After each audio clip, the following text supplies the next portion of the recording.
Oh, a nice way to break into the spring, particularly if you're a helicopter pilot who is unemployed because, well, they've constructed these ASA stock cars so well. You think he's getting paid to lay in the grass like that? That's disgraceful, isn't it? But it's awful nice scene to see a casual day for one of the most important safety men at a racetrack. Go! That's what the 1993 season is for the American Speed Association. You're going to go away right now for just a couple minutes, hopefully come back to green.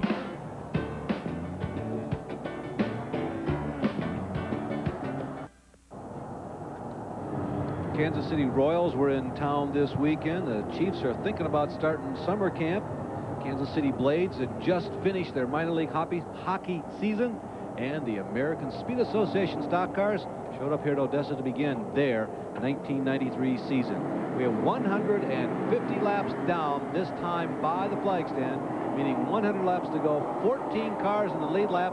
The leader of the race is Jay Sauter, and right on his heels are Mike Eddy, Jeff Neal, and John Benson Jr. Benson gets a big jump as we go green. The leaders are about 8 car lengths back. This is going to be very interesting, very treacherous, and very demanding for a couple of laps. Hold your breath, race fans. For a moment, it looked like Mike Eddy was going to get squeezed in behind a lap car by Jeff Neal, but he said, young man, I'm moving up to the high side, and he did, and Jeff wisely gave him room. But look at Benson down low, challenging for the position, and perhaps somebody other than Sauter may lead in the first in a long time, and Eddy is out of shape as he bumps the 21 machine of Benson. John Benson Jr. seems to get a little more aggressive with each race, each lap that we see him, and apparently he's advertising, saying, hey guys, you guys may be watching me drive, you see my exposed body behind the protective bars, but I'm just as fast. But you know what? They trust one another at this point, Larry. Those guys that are running up in front know exactly what to expect from each other. The same cannot be said from a lot of the drivers now that they're contending with, as Steve Carlson goes a lap down in car number 35. He has been on the lead lap.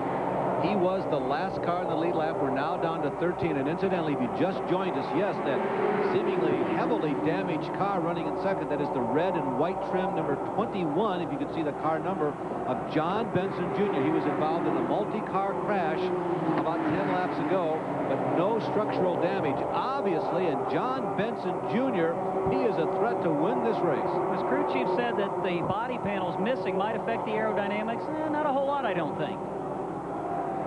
Finally, it looks like Jay Sauter is going to break free of traffic as he has once again put Brad Loney a lap down. And Brad had been lapped earlier, but he got back on the tail end of the lead lap when the leaders came in. Now he'll go one lap off the pace once again. Boy, it was exciting. It's Sauter, Benson, Eddy. Those are the first 3 cars. They're on your screen right now, skating around this high-banked half mile. Jeff Neal's in 4th, and unofficially Kenny Schrader is running in 5th position. Top 5 cars, 156 laps down now, as the laps begin to go by very quickly. Remember, we're headed for 250. They call this the Missouri 250. That's how that works. Is that right? Okay, thank you. I would not have otherwise known.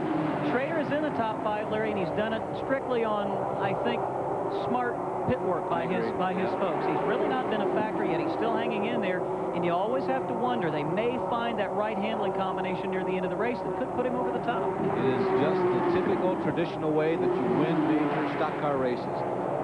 Race in and race out and continue to keep yourself in a position to win.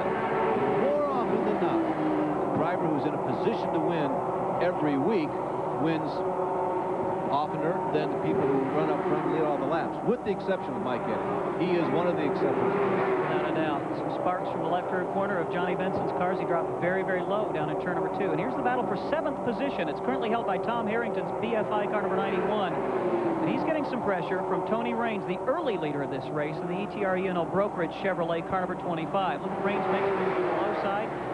But the line off of turn 4, the best way, the fastest way, is on the high side of the racetrack. There goes Raines to the inside. Incidentally, that one shot that you saw from almost track level, that is a fan cam. That is the view that most of the people who are the paying customers here at Odesa that they see. Here's what it looks like from the grandstands. We're taking you right to the racetrack. That's the view that they see. Now, let's quickly run down the unofficial top 10 at this point as we go back up front. There's 1, 2, 3, Sauter, Benson, and Eddy.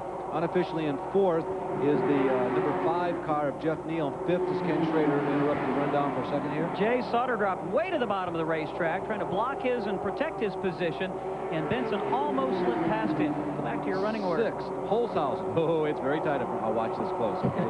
7th is Harrington. 8th is the number 20. Oh, and a spin on the front stretch. It's John Benson Jr. right in front of the rest of the field. Is there room to get by? Holzhausen touches the wall. Brad Loney gets into the fence on the outside front stretch as the leader barreled off of corner number 4. John Benson Jr. got out of shape.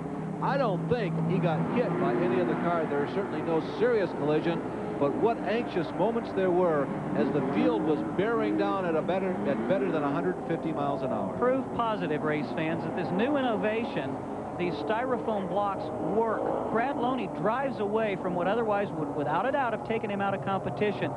And the cat that seems to have 9 lives today is this man right here, Johnny Benson Jr.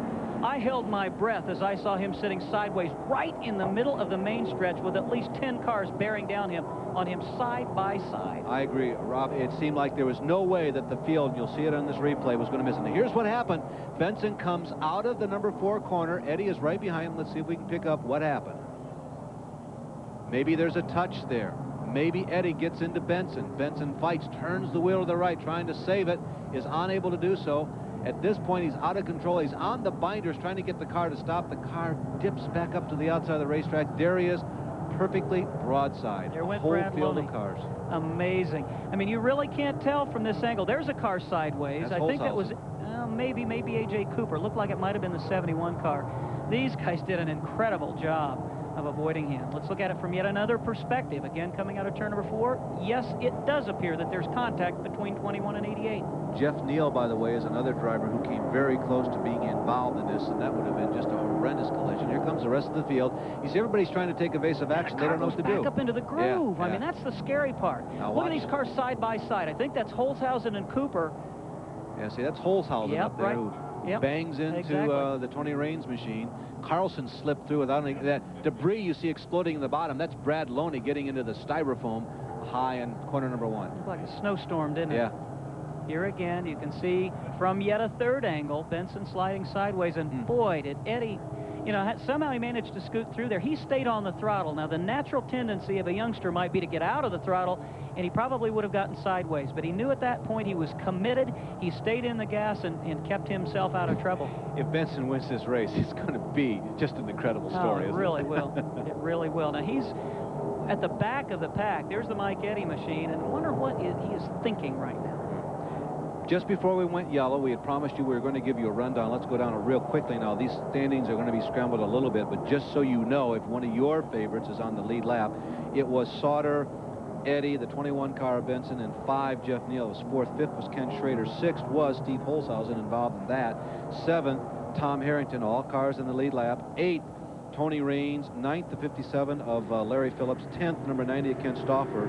11th was 33 Brad Loney. 12th was John Lemke, and 13th was Scott Hansen. Those were the 13 cars on the lead lap just before this yellow. And Ralph, you got some of the debris left over from this yellow, don't you? Yeah, you can see it right here, Larry. This is a piece of the styrofoam. It's just like you think of when you think of styrofoam. See how easily it breaks off and it just crumples, like you said, just like snowflakes, just like you would see in any packaging. And these 8-foot pieces are put along the walls on a lot of racetracks across the country.